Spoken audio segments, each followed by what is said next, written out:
going forward. So please, yoga teaches us about being patient. So we're just going to be patient and get through it. So anyway, I left off where I received these artificial discs, and then I decided to go become a yoga therapist. So after the first year of the program, I got a job working for a integrative clinic with a chiropractor and 2 acupuncturists, where it was, and I was the in-house yoga therapist. And it was an amazing experience. We worked with a lot of athletes. We worked with a lot of people who are very active. And the chiropractor didn't do a lot of adjustments. He did what's called active release therapy, which is where it's soft tissue work, where you take the body through its natural range of motion and you break down adhesions and fibrotic tissue that develops after you get strains or tears in different areas of the body. So I worked there for a couple of years, and then Loyola Marymount, the college that I went to, kept adding years after that onto the program. So I continued and completed 4 years of yoga therapy. I also worked at UCLA in their chronic pain clinic, where we were the first group and the pioneers of yoga therapy to come in and work with individuals to see how yoga therapy helped people in chronic pain. And we did scientific studies where we charted, just like Western allopathic medicine, we charted the actual progress of people. And after 12 weeks, 90% of the patients, their pain levels had gone way down. So during all that time, I was also teaching yoga, and I had my own private yoga therapy practice.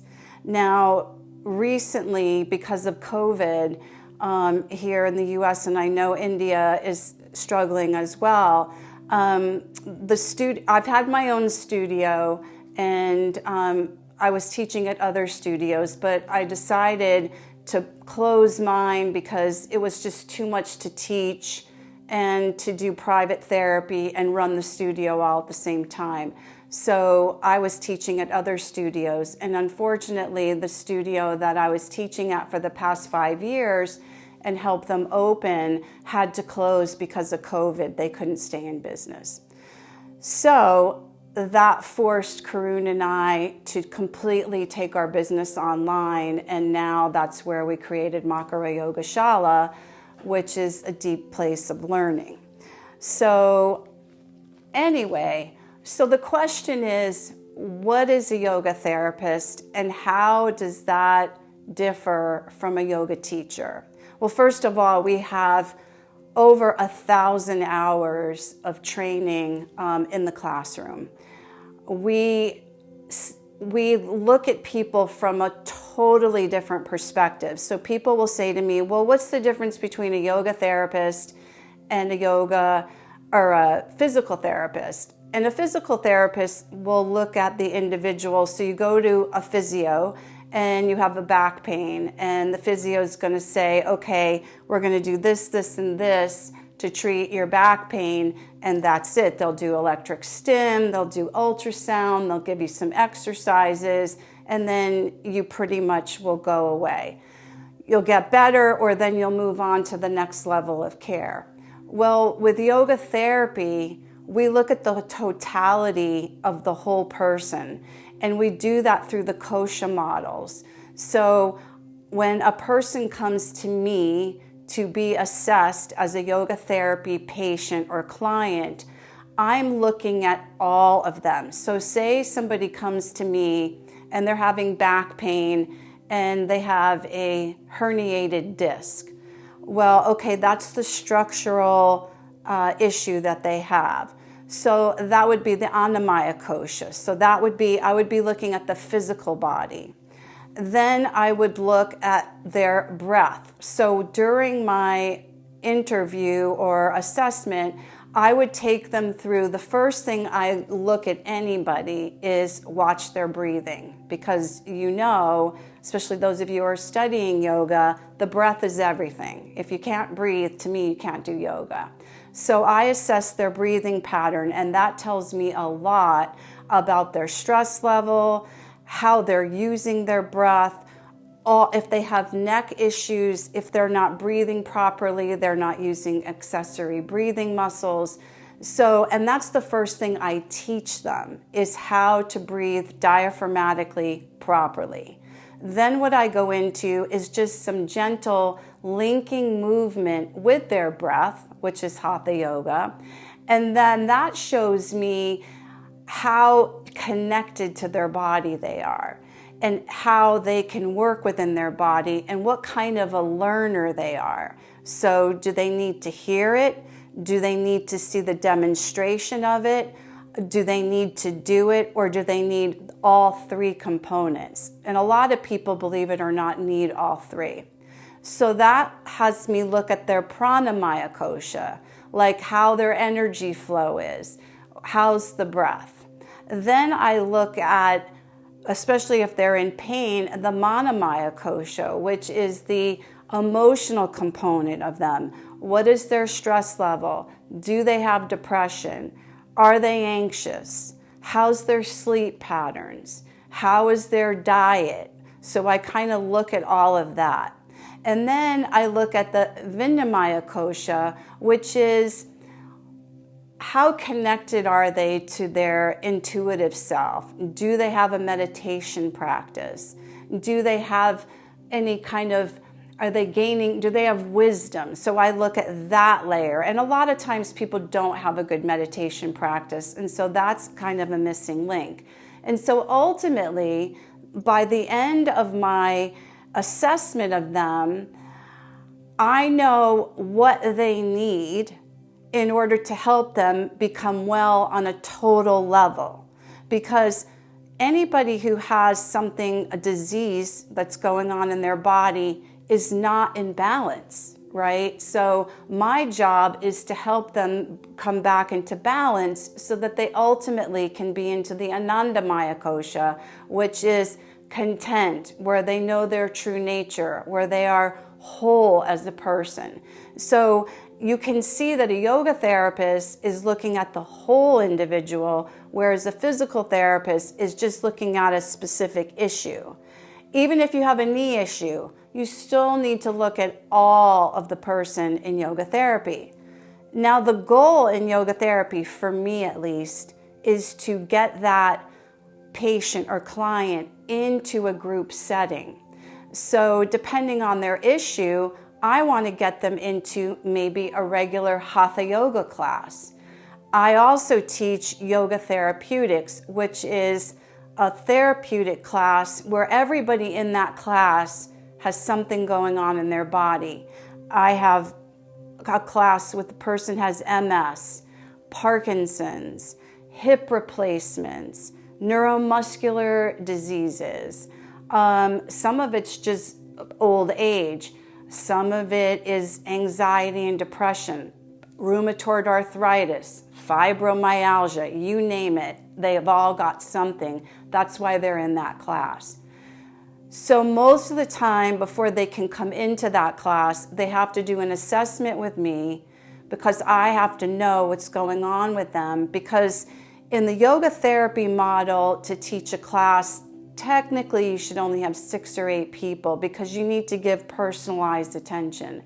I'm happy to say that my classes have like 15 regular students because they've all worked with me privately and I know them intimately. So I know how to keep the room safe, have them grow, and they're thriving and they are committed. So that's a success in itself, and it fills my heart to my ladies in the yoga therapy classes have come from where one lady couldn't even lay down on the floor without her back spasming to people who couldn't even get up and down off the floor, and now they're flying in yoga poses that are just unbelievable. It's transformational, and they are all happy and they love it. They wouldn't miss a class, and they're all online now. So even technically challenged, they came online and they're They're just happy, happy. And then some of them don't need to be in a therapy class, and then I can segue them into a regular yoga class. And my regular yoga classes have a therapeutic approach, when what that means is I'm not teaching vinyasa. Now, I'm moving through, so it's a flow, because if we're always moving and breathing, there is a flow. But it's not this repetitive, here in the West, unfortunately, a lot of teachers teach vinyasa as more of a calisthenic yoga, and there's a lot of repetitive injuries that I've seen in the clinic because of that, because they don't have enough time to get properly into the posture. So that's kind of a picture of what a yoga therapist is.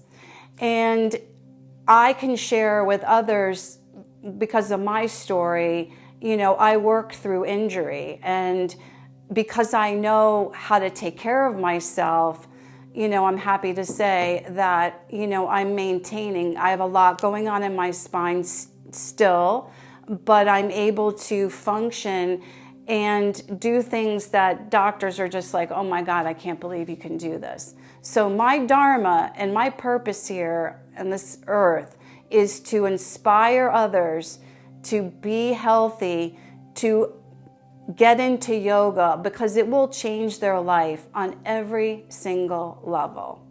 Every single level. So, having said that, that's our little Dharma talk for today. Now we're going to go into the practice of yoga. And as I take you through the practice, I'm going to use lower back issues as my class theme today. And I'm going to give you a lot of detail, because I teach with a lot of detail. I know a lot of teachers don't. There's counting. But I think it's very important for you to understand your body and for you to understand why you're doing what you're doing.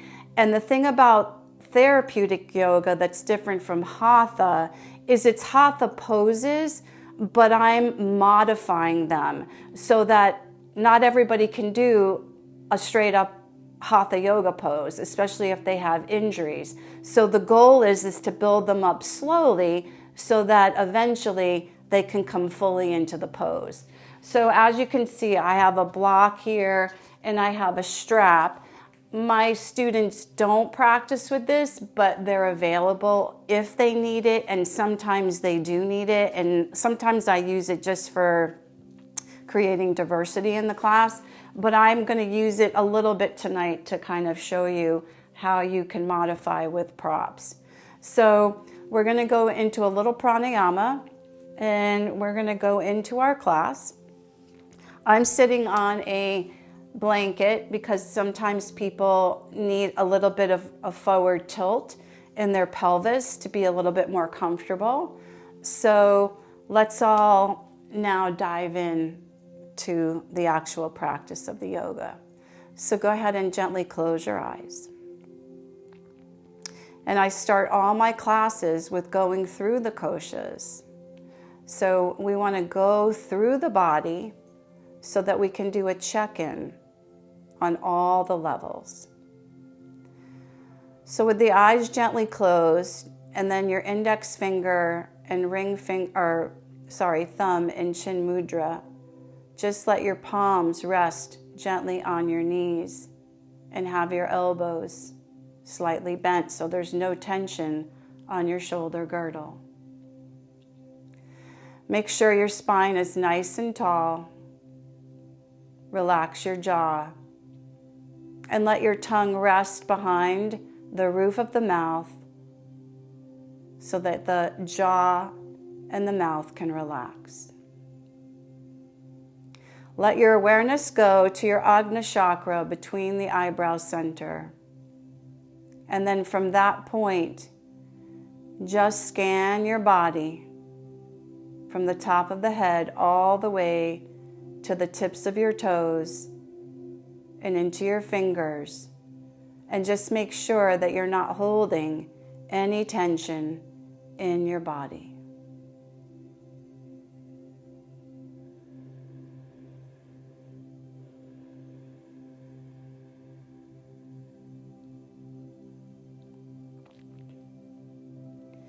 Now take a moment to observe your mind, your conscious mind, and notice how your thoughts just for today have been. Have they been positive? Have they been negative?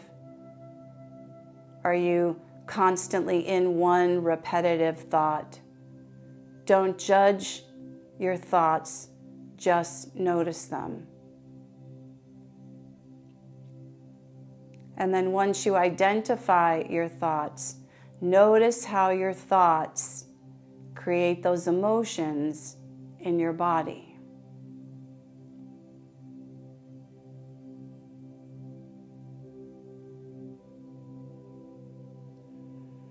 And then just observe your breath. So what is your breath doing? Are you holding the breath? Are you breathing short and shallow? In yoga, we want to breathe deeply, using all of the Apana region in the torso. This is where we store our life force energy. So this would be the time that you start to pay attention to your breath and deepen your breath.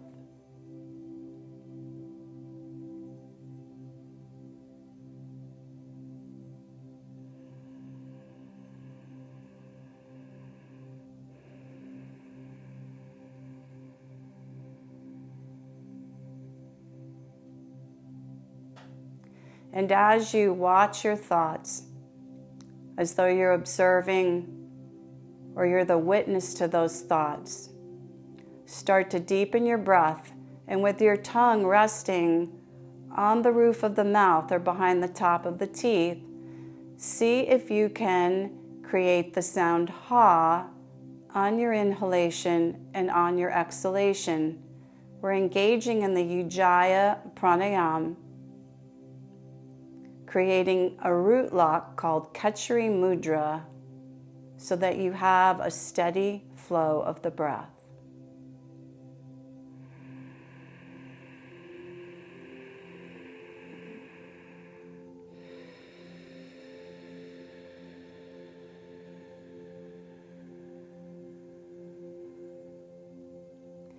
And I always like to set a sankalpa for your practice, something positive, a positive affirmation.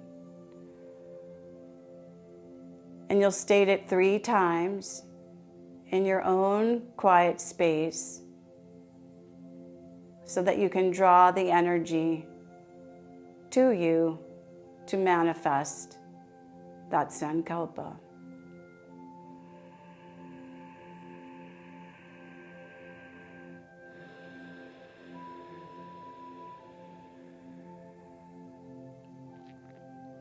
So we're going to start with a pranayama tonight that is for anxiety, because we're all having anxiety because of COVID.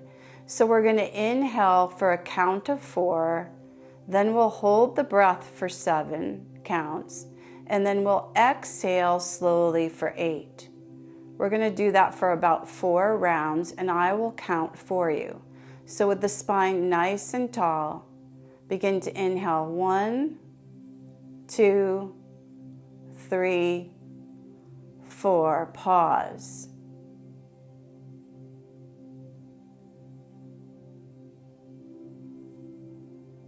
Exhale 1, 2, 3, 4, 5, 6, 7, 8. Inhale 1, 2, 3, 4, and pause.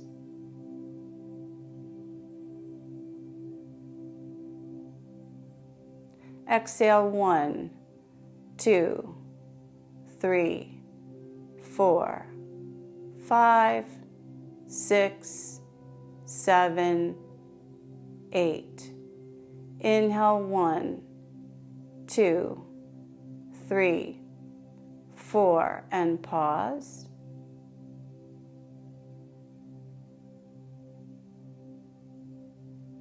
And then exhale 1, 2, 3, 4, 5, 6, 7, 8. Now let's link the breath with our movement and warm the neck up. So slowly inhale, blink the eyes open, lift your chin up towards the ceiling. On your exhalation, draw the chin down towards your chest.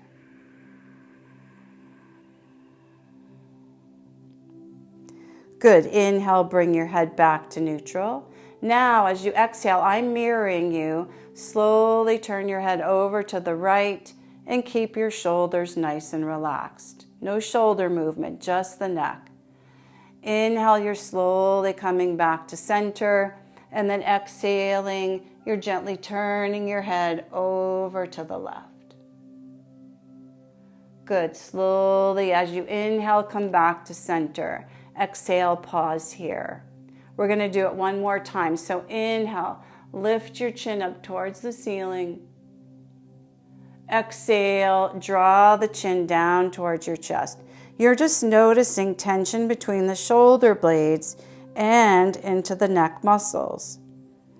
As you inhale, you're going to come back to center. As you exhale, you're slowly turning your head gently over to the right.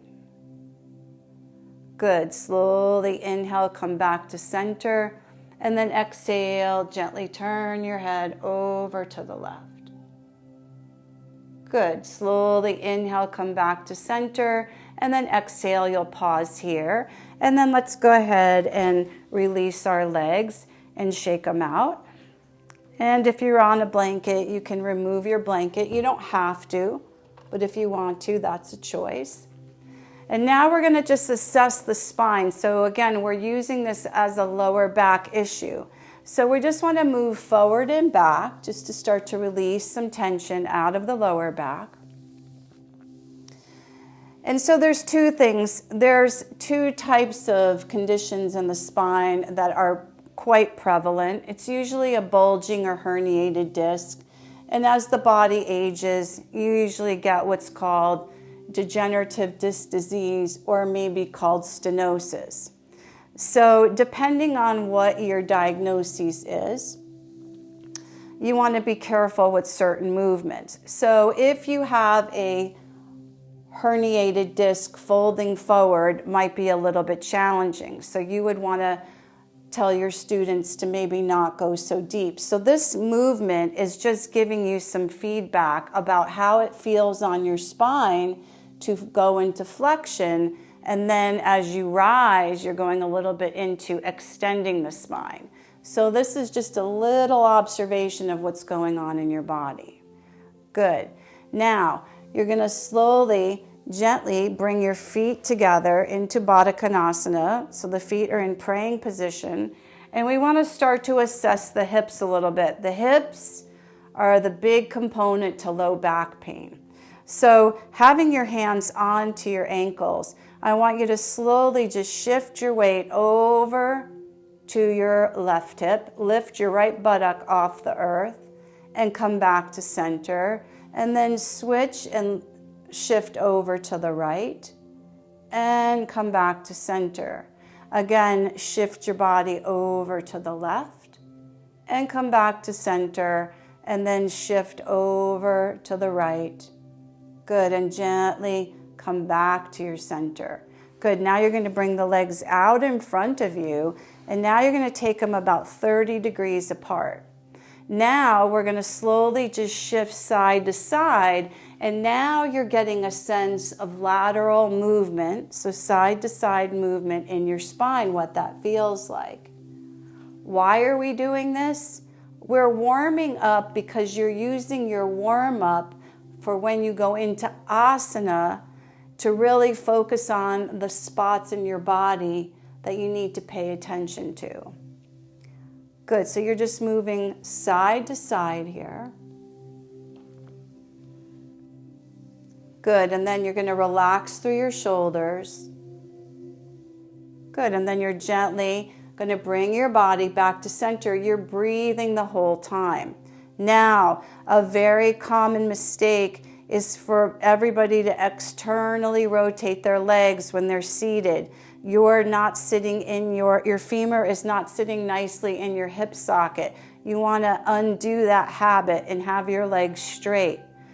The heels make the connection to the earth. Don't press your thighs down. You're activating your quads.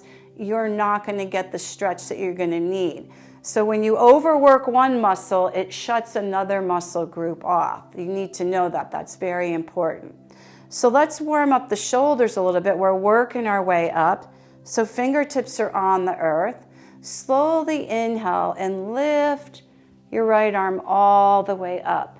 Just get a sense of what's happening into the shoulder. And then exhale, lower your right arm all the way down. Good. Inhale, lift your left arm all the way up. Good. And then exhale, lower the arm all the way down. Good. Now inhale, lift both of your arms all the way up. Good. And exhale, lower them all the way down. Good. Now bring your hands to praying position at your heart. Keep the elbows lifted. It helps to relax your shoulder girdle. Now, you're going to lift the spine tall. We want to work on abdominal strength with lower back issues. Now, the habit will be to push the thighs down. Don't have a slight micro bend in your knees. So you have to use your abdominal muscles. Good. So the spine is nice and tall. You're going to take a deep breath in. And now as you exhale, just twist your body gently over towards the right side. Don't go too far. Just hold it there. You're twisting at the sternum level here, not the whole spine. Good. Slowly inhale, come back to center. Grow tall again, and then exhale, twisting gently now over to the left. Good. We're going to do it one more time. Inhale, you're coming back to center, nice and tall. Exhale, you're twisting over to the right, and now look over your right elbow. So where your eyes go, we call that proprioception, the body will follow, and all athletes know that. The eyes track body movement. Good. Slowly as you inhale, come back to center. Now as you exhale, you're going to twist gently over to the left, and now turn your head over to the left and gaze strongly with your left eyes over your left elbow. Good. Slowly as you inhale, come back to center, and then exhale, release your hands all the way down. Good. Now take your hands gently behind your body so that your palms are a little bit wider than your shoulder girdle. Good. So we've done some flexion here, so now we want to balance that out and do a little extension to open the front of the body. So first, just slightly bend your knees and then drop them down. Good. And slightly lift your knees and drop them down. Good. Now lift the chest. So open up your chest. Have a slight bend of your elbows so you activate your upper arm muscles, your biceps and triceps. You can stay here if you're a beginner. If you're a little bit more advanced, we're going to connect to the Manipura chakra, our power center, and you're going to take a deep breath in. As you exhale, you're going to slowly lift your pelvis up. And if it's okay on your neck, you're going to let your head rest in line with your spine. Good. Now slowly bend your knees and slide your body forward, and then gently come back. Good. And again, slide your body forward. Good. And then gently come back. Good. Slowly lower your buttocks all the way back down. And then you're going to come back up. Shoulders line up with your hips. Now, hands are coming back into praying position. You see, I'm flowing here, but we're going nice and slow. Now, from here, you're going to take a deep breath. On your exhalation, you're going to turn your body over to the right side. Now, inhale, lift your arms all the way up. And then as you exhale, slowly hinge forward and lower your fingertips all the way down. Let your head rest in line with your spine. Good. We're going to do it 2 times and then hold it. Inhale. Arms are at the shoulder level. Lift them all the way up. Exhale. slowly lower. Now, the other problem that happens with the lower back is people don't hinge at the crease of the hips. They use their lower back in yoga too much. So you want to inhale again, grow tall, lift up here, find that extra length. Now, as you exhale, you slowly lower down. Now you can draw your fingertips to your toes, but have the knees slightly bent. You don't have to grab your toes. It's only going to your range of motion. It's a himsa in the body. You don't want to cause harm or pain. Elbows are slightly bent. Head rests in line with your spine. You want to try to bring your forehead towards your knees. If you can't, no problem. Make sure you stay connected to your breath. Relax your body.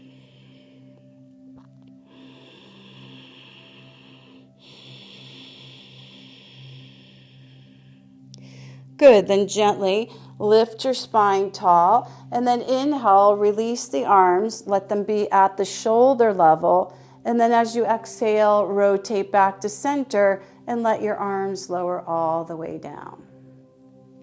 Good, now we're going to come back. Hands are going to be in praying position, elbows up. Remember, we're laying down new neural pathways in our asana practice, so we want to do everything the same repetitively so that these new neuromuscular patterns will stick. That's how the body changes and heals. So take a nice deep breath in, and now exhaling again, you're twisting over to the left. Now inhale, lift your arms all the way up. Now you're assessing this side. What does it feel like? Both sides are never the same. Lower your fingertips down. Good, inhale. Lift your spine all the way up, arms grow up. Exhale, hinge here, hinging and slowly lowering down. Good, so slowly inhale, lift your arms up. Now this time lift tall. And then as you exhale, now you're going to come down and grab wherever you can. Slight bend in the knee, elbows slightly bent, and then just let your forehead rest towards the knee. Deep breathing here, relax. You can even draw your belly in towards your spine on the exhalation, and that will help engage your abdominal muscles. And then you'll notice how much of your lower back is overworking because your abdominal muscles are weak.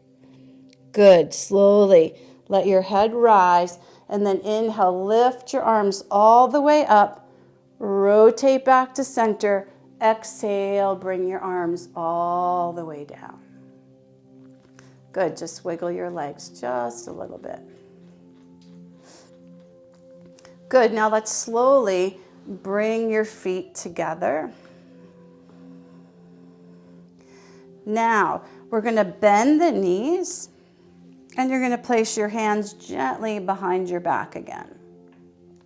Going to create a little bit of a twist here. Now remembering, I'm pretending that it's a low back issue, so we want to work the practice around that.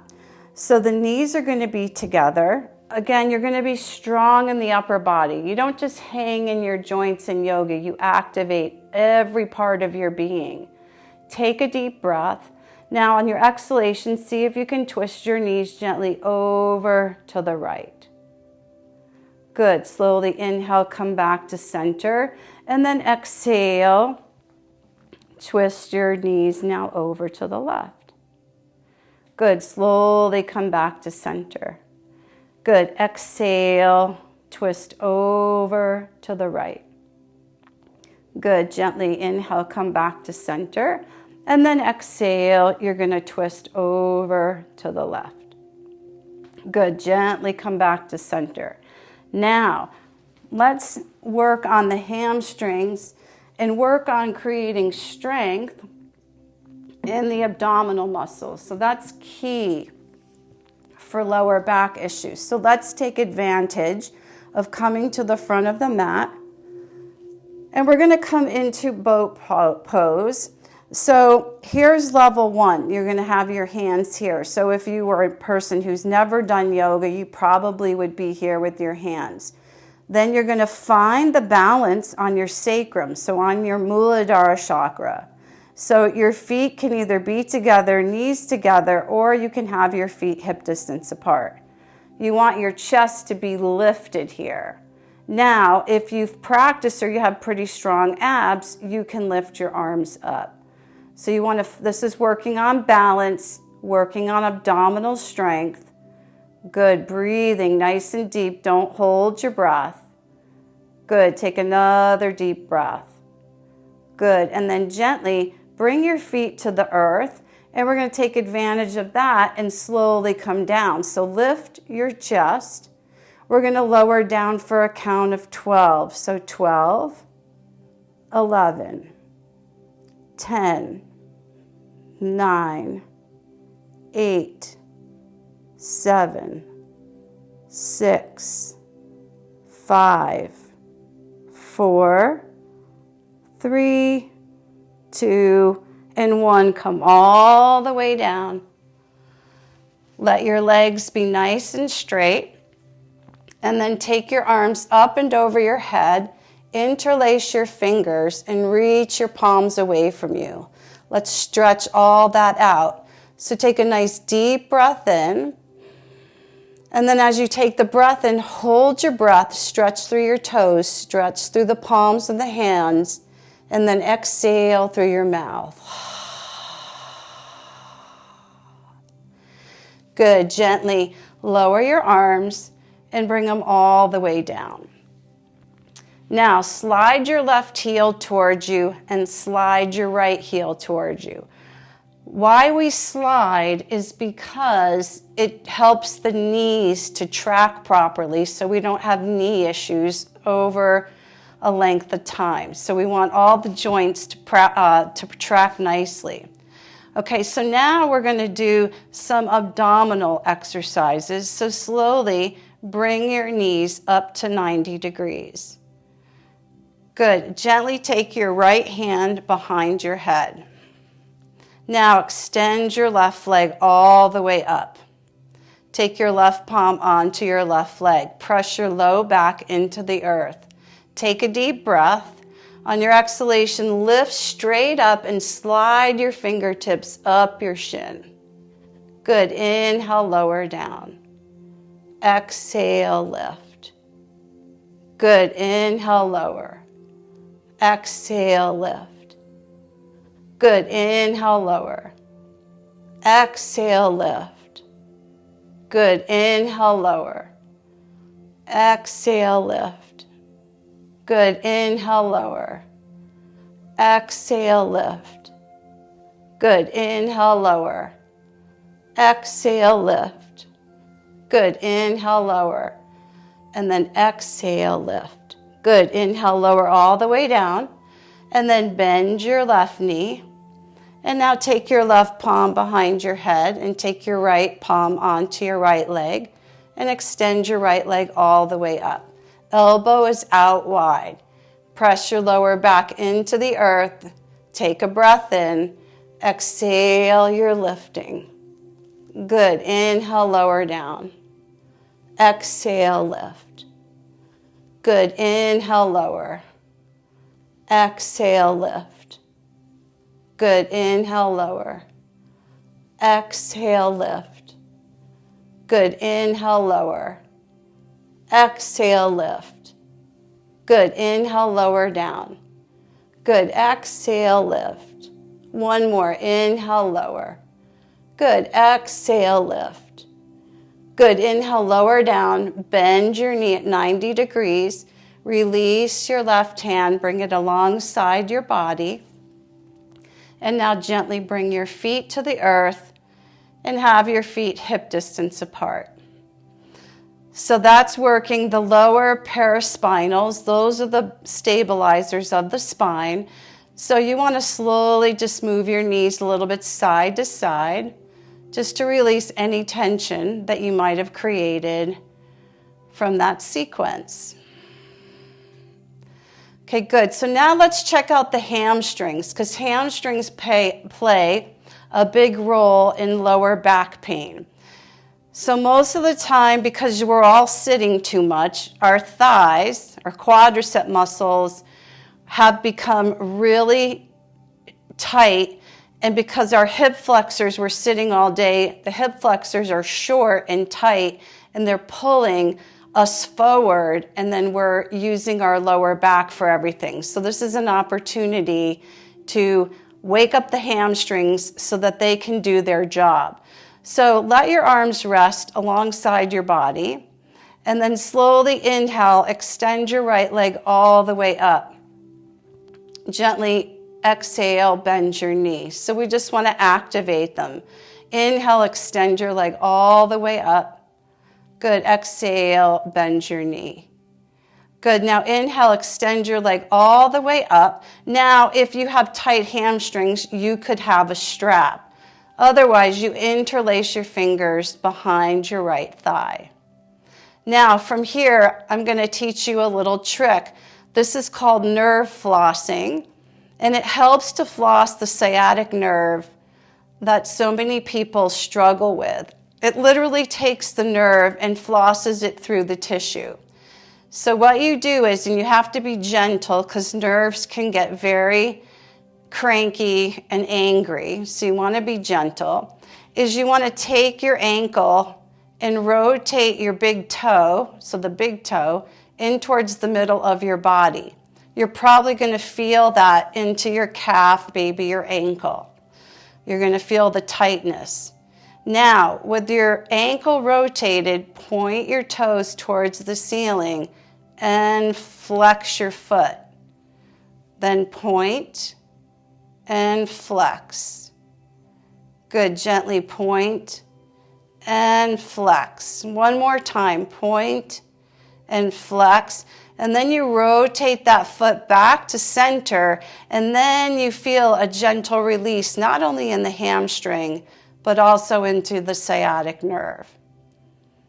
Okay, now from here, you're going to take a nice deep breath in, relax your foot, and then slowly lift your upper body up and see if you can grab just behind your calf muscle with your elbows slightly bent.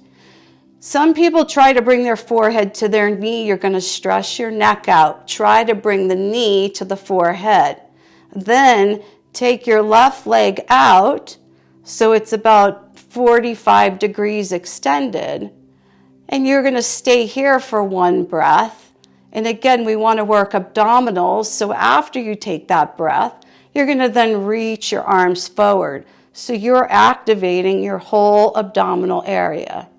Take another breath, and then you're going to bring your hands back to your leg. You're going to bend your left knee. You're going to slowly lower your upper body down, and then you're going to relax your arms alongside of you, and then very slowly with the leg nice and straight, and again, no external rotation, try to keep your leg straight and try to track your leg gently through your hip. So when the hips are weak, which are like everybody's hips are not strong, that is a big factor in lower back pain. Hip stability and pelvic stability, and glute stability, once those are strong, your lower back has a better chance of not getting injured. Good. Your heel will come to the earth. When it does, slide your right heel back towards your buttock. Now we'll go to the other side and see what's happening there. Slowly inhale, extend your left leg all the way up, and then go ahead and bend your knee. Inhale, extend the leg all the way up, and then exhale, bend your knee. Good. Now this time, inhale, extend the leg all the way up, and then interlace your fingers, and now you're holding it here.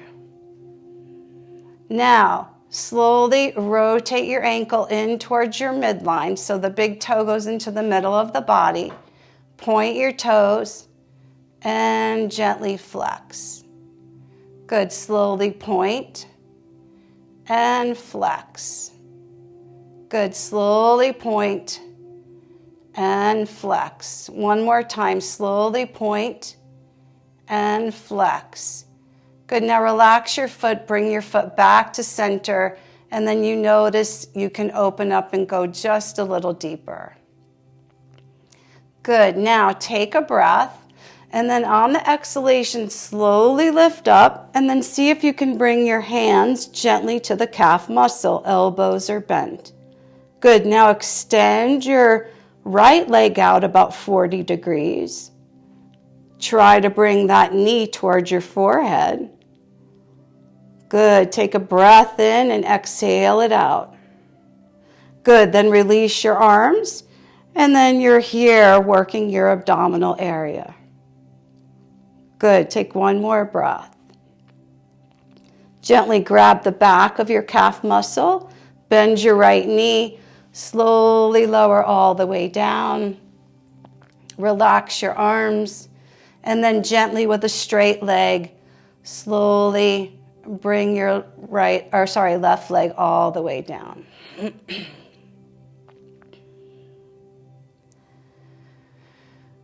Good, now from there, slide your left heel towards you.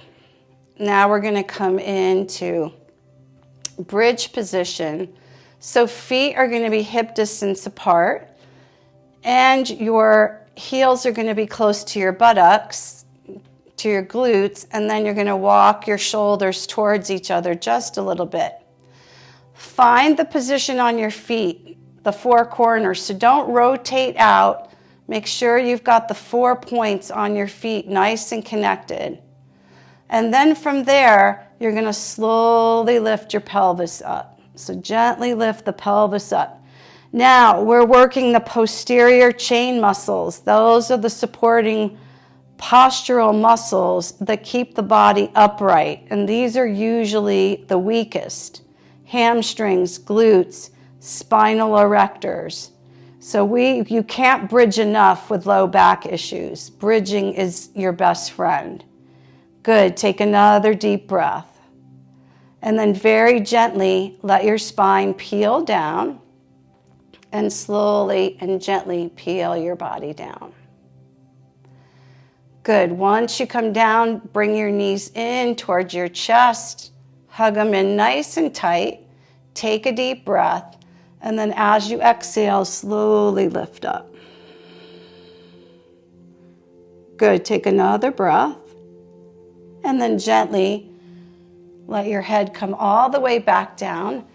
Bring your feet to the earth. And then you're gonna slowly roll your body over to the right side. And you're gonna come onto all fours. So come on to your hands and knees. I think Sanjeet said I could go a couple minutes over because we started late.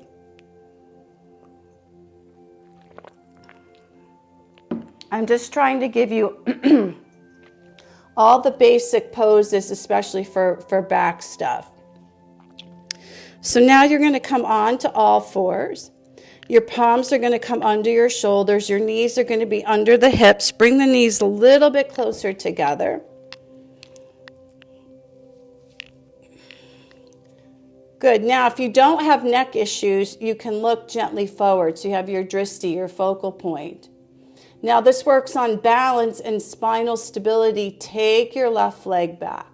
So take the left leg back and have it in line with your back. So not up here. Try to keep it in line here. This is yoga therapy, okay? Now, square your hips off.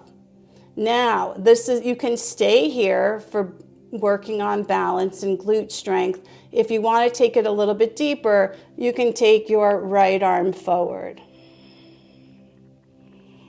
Don't sink into your wrists. You have to activate by pushing the earth away from you with that left palm. Good. Take another deep breath.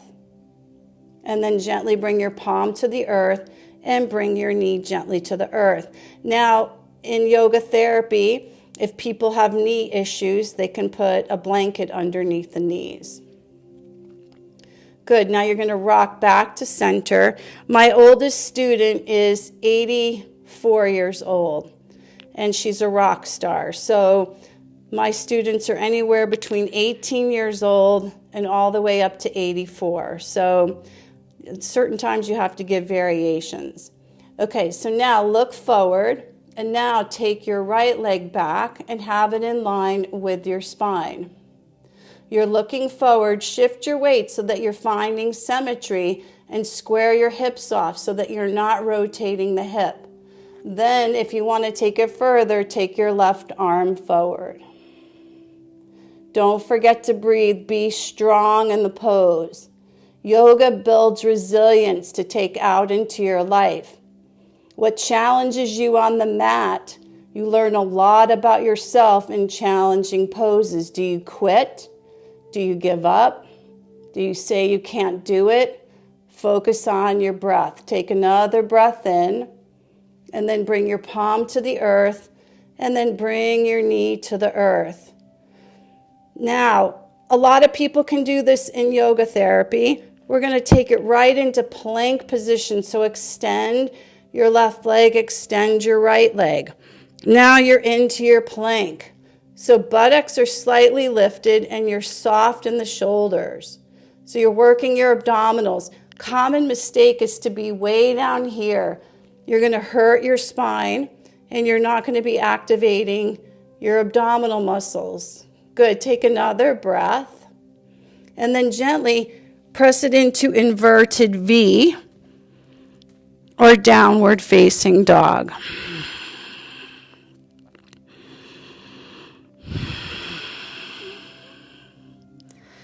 Good. Gently look forward and slowly just walk your feet forward so that you're coming into a forward fold. Your feet can either be together or they can be hip distance apart. And here too, this is I really wanted to teach this because a lot of people fold forward improperly and they end up using their back. So find the balance on your feet. Let your head relax. Good. Now inhale, come halfway up with a nice flat back. Press your thighs back so that you open up the belly of the hamstring muscles. So now we've got them all warmed up. Take another deep breath and then slowly fold your body forward. Now, this is important. When you come up from a forward fold, you've got to have the glute strength and the leg strength to come up properly. You're going to hinge at the crease of the hips. You're using your body like a fulcrum. And the fulcrum, like the door opening, is at the hinge of the hips. So now from here, slowly inhale. I'm exaggerating. Take your arms out to the side. Hinge up with a flat back. You're using your glutes and your legs. Arms come all the way up. Hands will gently come to prayer. And you bring your hands slowly back to your heart. We'll do that one more time. Arms will lower. Inhale, reach the arms all the way up. Same thing going down. So I don't want to whack my plant there. Same thing going down. So you're going to push your buttocks back. You're hinging. You can see my body's hinging. I'm not using my spine. I'm using my legs, my glutes, and my hips. And you're slowly coming all the way down into a forward fold. Again, inhale, you're halfway flat back. And then exhale, your body's going to fold forward. Again, inhale, arms are out to your T position, hinging up as you rise up. The palms are going to come together up overhead. Exhale, you're going to bring your hands gently back to your heart. Good. So we're going to lower down again. Inhale, arms all the way up. Lift here tall. Press your buttocks behind you and hinge. And you're slowly and gently lowering all the way down back into that forward fold. Good. Now from there, walk your fingertips forward and bend your knees. And then have your knees come underneath your hips again. So now we're going to come down for Bhujangasana. So knees are hip distance apart. Palms are under the shoulders. Elbows are going to draw in. You're going to lift your tailbone up, slowly lower your chest and chin, and gently glide your body down onto the earth, forehead to the mat. Now, if you have stenosis or compression in your spine, here's an adjustment to a regular Bhujangasana. You're going to take your legs a little wider apart. That opens the spine up so you don't compress too much. This is an important pose where you have to find the balance between the extension and not putting it too much in extension. So the forehead comes to the mat, shoulders come down. Slowly inhale, lift your upper body, elbows in close to your body. Good, now gently as you inhale, turn your head and look to your right toes. Good, gently come back to center. Good, slowly inhale, see if you can see your left toes. Good, and gently come back to center. Good, take another breath, and then lower your forehead to the earth, tuck your toes, and then you're gonna come all the way back and press yourself into child's pose, where your big toes are touching. Your forehead is gonna come to the mat, arms are gonna rest alongside your body, elbows connecting to the earth.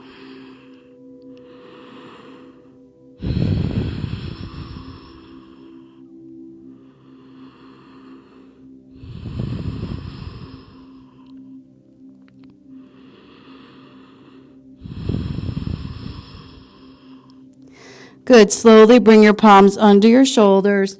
Let your spine gently peel up.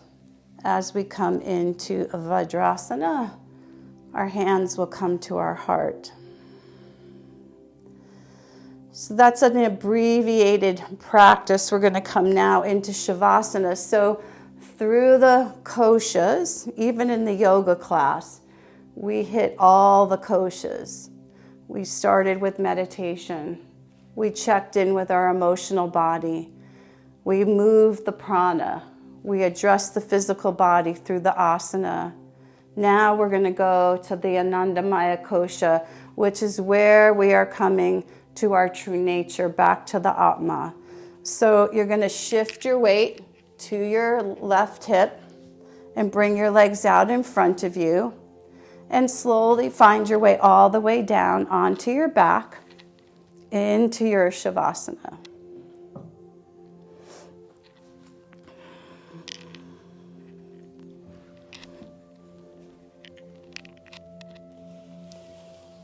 Let your legs be about 30 degrees apart and your arms 30 degrees apart with your palms facing up so the body can fully relax.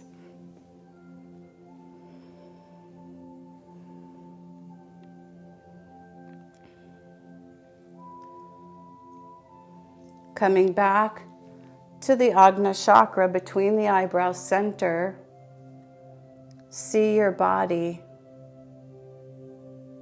lying in Shavasana.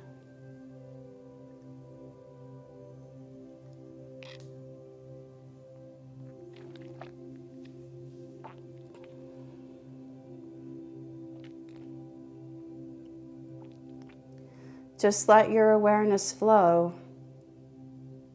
to the meeting point where your heels connect to the earth.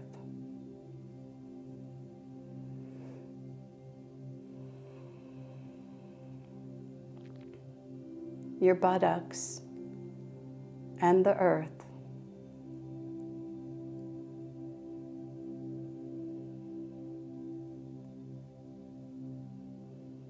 Your back shoulder blades and the earth. The back of the palms and the earth.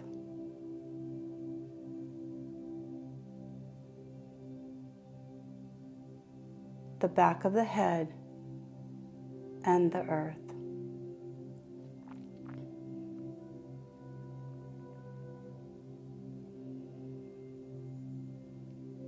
Feel all the meeting points of the back body resting and being supported by the earth.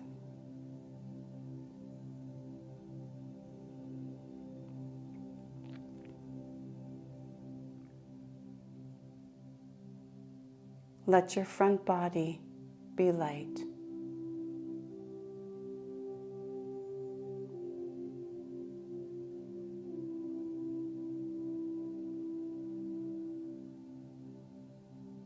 Let your awareness flow to your Anahata chakra at the sternum.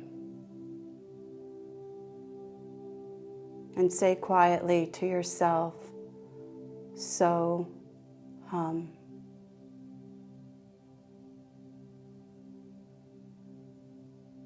So hum.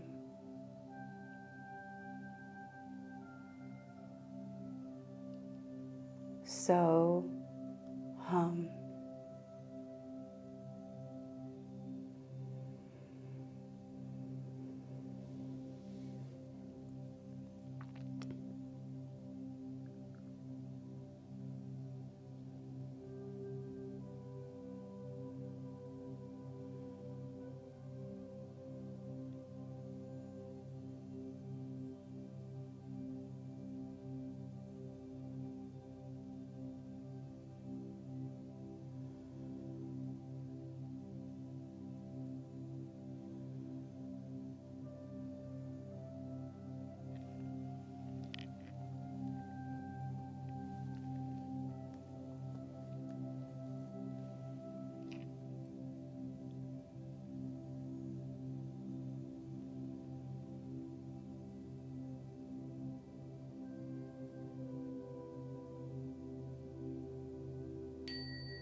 Let your body begin to awaken. Gently wiggle your fingers and your toes.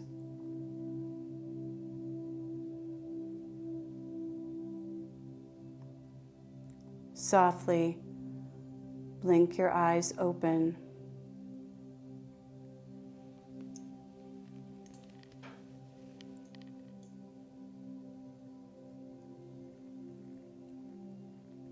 And then slowly roll your body over to the right side.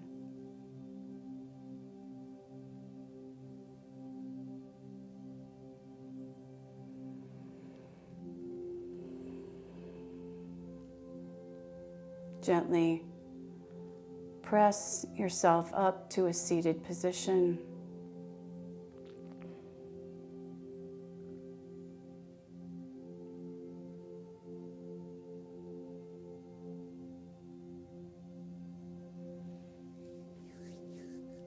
We're going to bring the hands back to the heart for the final prayer.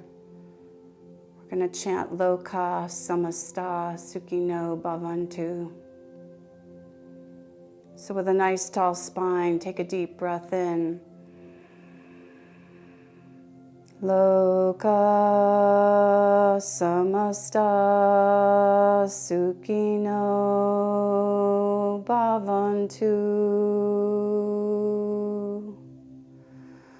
Om Shanti, Shanti, Shanti. Hari Om Tat Sat. Namaste.